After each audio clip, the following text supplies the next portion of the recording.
ডাচবাংলা ভূতের অর্থ কেলেঙ্কারি বলবে এটাকে। প্রত্যেকটি মানুষ অর্থের জন্য এসে ঘন্টার পর ঘন্টা দাঁড়িয়ে থেকেও কেউ টাকা পাচ্ছে না। ডাচবাংলা ভূতে নাকি টাকা নাই। এটা কি তাদের বাপদাদার টাকা দেবে না পাবলিকের টাকা? পাবলিকে ঈদের সামনে তাদের বেতন বোনাসের টাকা কার্ডে আসে, কার্ডে এসে বুথ থেকে টাকাগুলো উত্তোলন করবে, যে কারণে তারা বিভিন্ন তাদের যে গন্তব্যস্থল দেশের বিভিন্ন স্থানে বুথ রয়েছে, সে বুথে তারা অর্থ ওঠানোর জন্য আসে। এলাকার প্রতিবেশী যারা আছে, কিন্তু কোথাও তারা এসে টাকা পাচ্ছে না, টাকা সংকটে ভুগছে তারা।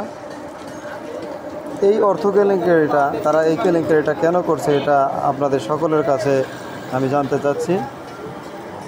সরকার সহ সারা দেশে যারা রয়েছেন তাদের সকলের কাছে একটাই দাবি, এই কেলেঙ্কারি কেন হয়, মানুষকে এত ভোগান্তি কেন করানো হচ্ছে, এটার জবাব আপনাদের মাধ্যমে তাদের কাছে আমরা চাই, এটা যেন তাদের কাছে পাই। আচ্ছা, ঠিক আছে।